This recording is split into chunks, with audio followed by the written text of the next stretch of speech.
well, no quinine. As I say, scurvy was the worst condition. We used to go to sleep at night with a water bottle just dripping into our mouths, and we became expert thieves, of course, and we'd steal medicines in Kopang and bring them back to the doctors, Poitevin and Gillies and Brown. And it became my turn one day for half a morphia tablet. And it was so beautiful that I resolved I would never ever take morphia unless I had to. It was exquisite.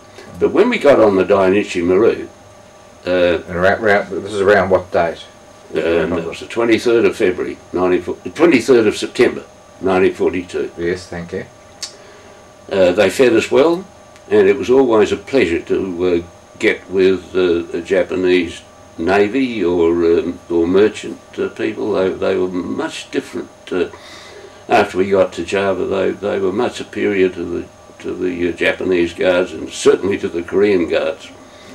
So anyway, on the ship they brought out what looked like a great lump of wood, and we cut it up with axes, and it was whale meat, deep frozen whale meat, and we got vegetables. And the scurvy just disappeared overnight. And it was on account of that I had made a sextant, because Baz Billett and I worked on a base they had on the eastern end, the western end of Timor.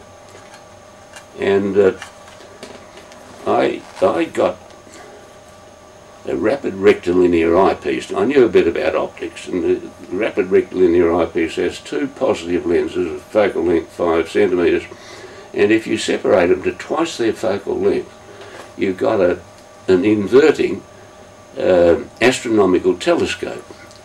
So I put, you see, there's one lens, there's the other. They're separated by 10 centimetres, twice their focal length.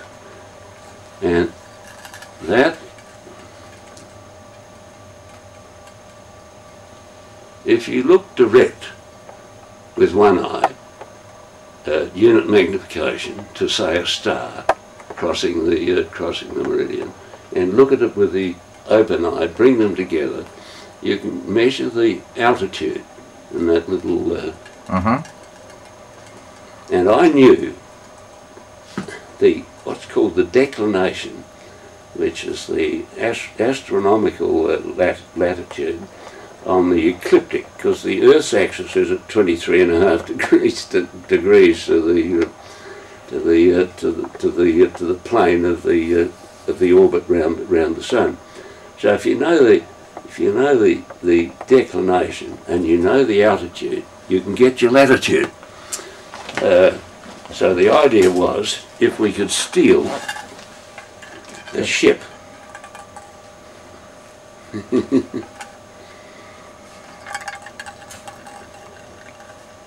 how ingenious.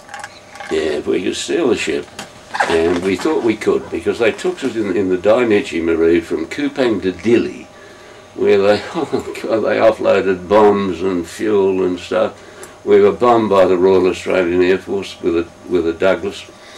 It missed, of course. And then we came along the bottom of the Lesser Sunda Isles, Sumba, Sumbawa,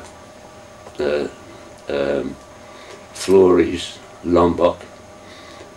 And when we woke up on the morning, where we thought we might have been able to, we could have captured the ship. I mean, we could easily, I don't know, 800 of us or something. We were accompanied by a destroyer, or a sloop, I've forgotten what. By the time we got to the gap between Lombok and Bali, and they went in through there, that's the start of the Wallace Line, because the Lesser Sunda Isles up to Lombok are on the Australian plate, and after that they're on the islands, Bali, Java, Sumatra, on the Indian plate, and there's a huge difference in the sea level.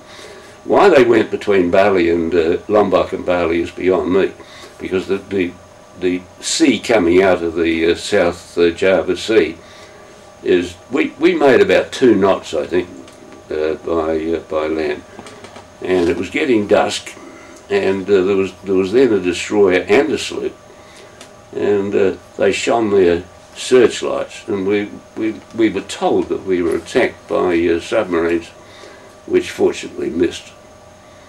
Or we'd have been another hell ship that went down. So that takes us from Timor onto Java. yeah. Yeah. We landed at Surabaya. We were taken overland by train to Tanjong Priok. It was a sort of prison camp thing down to the docks of what was then called Batavia, now Jakarta, which was the place where Bligh from the mutiny on the Bounty lost his first sailor. He navigated 4,000 miles, landed first in Timor and then at Jakarta, and that very very dangerous area for malaria and dysentery, and that's where we came across Korean guards. And I don't know why there were so many English there, but the camp was run inside by English people, and the mood was very similar to what Dunlop describes when he met Blackjack Callaghan at Changi. You know, people walking around saluting each other and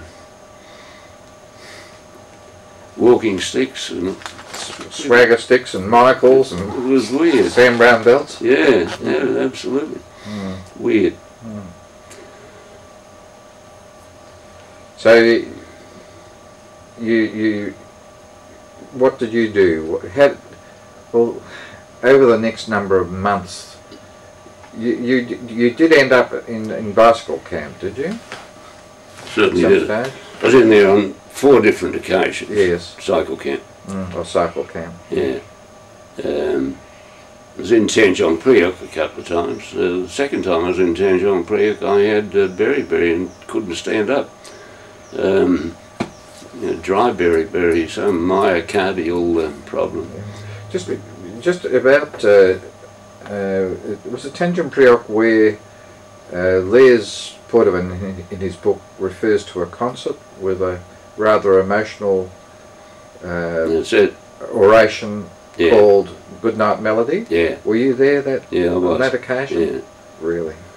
I think it was in November of 1942. It was before Christmas. Well, I think Les indicates it was in fact the day before Armistice Day.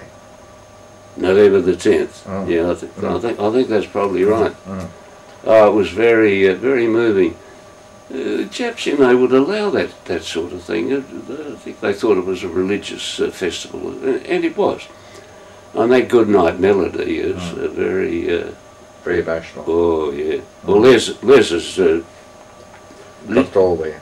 Yeah, he's given it in Samurais and Circumcision. We had there was an English comic there, and he mimicked a music hall fella. I've forgotten his name now. Anyway, yeah, I was at that.